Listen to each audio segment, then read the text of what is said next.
Good morning दोस्तों। आज मैं आपके सामने एक बहुत बेहतरीन और भागती हुई जिंदगी और दौड़ती हुई जिंदगी के बारे में और कुछ एक पल मैं आपको एक कहानी, एक ट्यूट सुनाता हूँ। अगर आपको अच्छा लगे तो बताना। एक गांव में एक सेठ जी रहते थे। सेठ जी अपना काम धंधा करके घर जब लौटते तो सेठ जी डेली एक सत्संग में जाया करते थे, एक मंदिर जाया करते थे जहां पर एक महाराज अपने प्रवचन सुनाया करते थे। प्रवचन सुनाने के लिए लोग इकट्ठे होते थे, बहुत सारे होते थे। डेली सेठ जी का यही रूटीन था कि अपना बिजनेस किया, अपना व्यापार किया और शाम को गए अपना सत्संग में डेली जाते थे। सेठ जी के घर में एक तोता था जो उन्होंने पाल रखा था। तोते को पिंजरे में बंद करके रखा हुआ था। सेठ जी उसको दाना डालते, पानी डालते। जब भी सत्संग से आते और सत्संग के जाने के बाद भी उसको आके दाना डालते, उसको खिलाते। एक दिन तोते ने सोचा क्यों नहीं मैं आज सेठ जी से एक बात पूछ ही लेता हूँ कि सेठ जी जब आप आते हैं तो रोज रोज कहाँ जाते हैं। सेठ जी ने सोचा कि देखिए, मैं भगवान के प्रवचन सुनने मैं एक महाराज के पास जाता हूँ, एक सत्संग में जाता हूँ जहाँ पर मुझे महाराज कुछ ज्ञान देते हैं, लोगों को ज्ञान देते हैं और मैं उस ज्ञान के भांति ही अपना सारी चीज सुनता हूँ। वो सारी चीजें वो बताते भी। तो तोता ने पूछा कि महाराज अब एक बार मेरे बारे में क्यों नहीं पूछ सकते। कि बोलिए।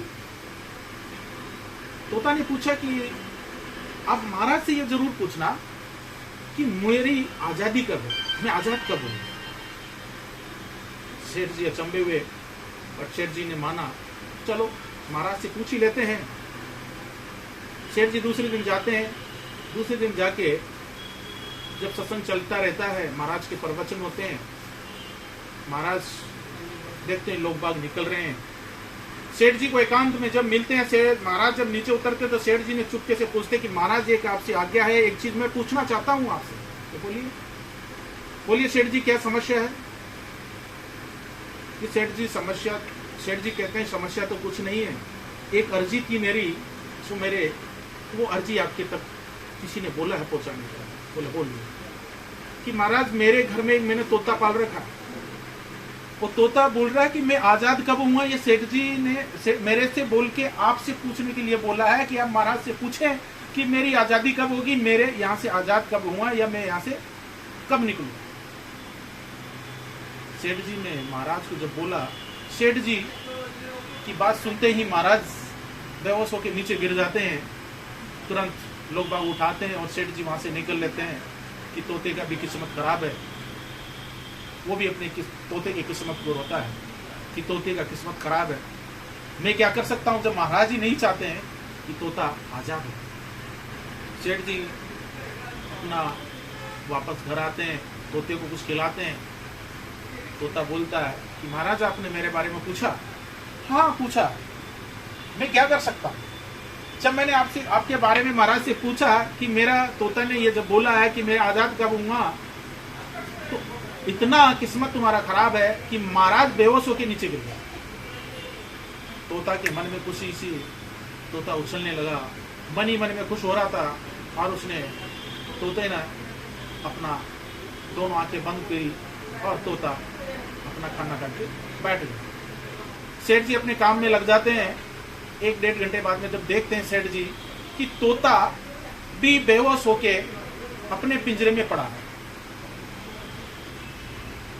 सेठ जी ने सोचा, मुझे गुरुजी ने बताया था, मुझे महाराज ने बताया था कि आप घर जाएं, लेकिन जब मैं पूछा तो महाराज भी बेहोश हो गए और तोता भी आज शायद महाराज ने कुछ ऐसा ही होगा, तोता भी आज बेहोश हो गया, मर गया। देखता है तोता तो जब बाहर निकालते महाराज तो ऐसा चुपचाप होके पड़ जाता है, तोता एकदम साइलेंट मूड में पड़ जाता है। और जब बाहर निकालते हैं तो महाराज ने सोचा कि तोता शायद मर गया। तोते को सेठ जी बाहर रखते हैं, ऐसे दीवार पे रखते हैं धूप में। जैसे ही महाराज थोड़ा सा तो सेठ जी हटते हैं और तोता अपना फटाक से उड़ लेता है। महाराज को बहुत गुस्सा आता है। महाराज के अपने आप में इतना गुस्सा आता है कि मैंने तोते को बाहर निकाला और तोते ने मेरे साथ में चालबाजी की, दगा किया, सारी चीज की।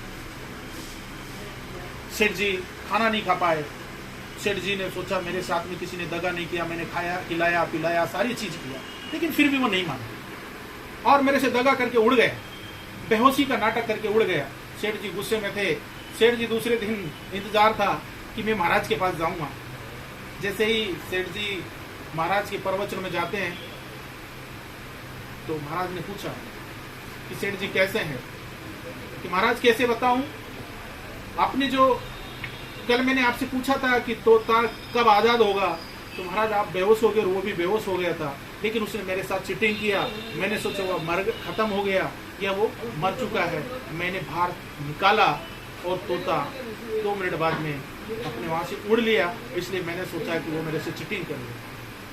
जब महाराज ने सेठ जी से और सभी जितने भी लोग बैठे हुए थे उनसे सामने जब बात किया तो उन्होंने एक ही कहा कि देखिए, आप रात दिन मेरे पास यहाँ आते हैं, 10 घंटा 12 घंटा प्रवचन सुनते हैं, 2 घंटा प्रवचन सुनते हैं, फिर भी आप उस प्रवचन को, मेरी बात को नहीं मानते। एक इंसान ही नहीं, एक जानवर जो शिक्षा लेता है, जो सब कुछ सोच सकता है, उसने क्या किया और मेरी बात को उसने गौर किया, मेरी बात को उसने जाना। और देखिए, मैं जब बेहोश हुआ, आपने जब मेरे से पूछा, जब मैं बेहोश हुआ, आपने तोते को जाके क्या बताया? कि मैंने ये बताया कि गुरुजी से पूछा कि मेरा तोता ये पूछता है कि मैं कब आजाद होऊंगा और मैं बेहोश हो गया।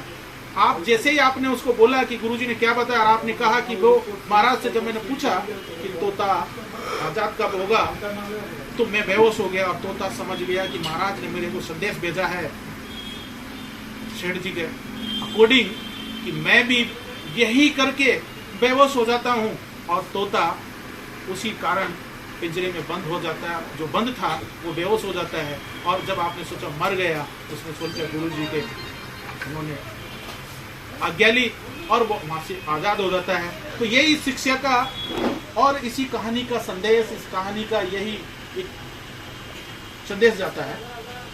इसका सारांश ये है कि हम जितनी भी भक्ति कर लें, हम जितने भी, हम कहीं पे मंदिर मस्जिद या कहीं पे भी हम जाएं, लेकिन हमें जो गुरु कहते हैं, जो संत कहते हैं, उसकी बात को हमें मानना चाहिए, उसको अमल करना चाहिए, उसकी सच्चे दिल से हमें उसको स्वीकार करना चाहिए कि गुरुजी ने हमें जो बातें बताई, गुरुजी ने हमें जो बताया, भगवान का स्मरण करना चाहिए, गरीब लोगों की सेवा करना चाहिए, गरीब लोगों को दान देना चाहिए, जहाँ मिले सबकी सेवा करना चाहिए।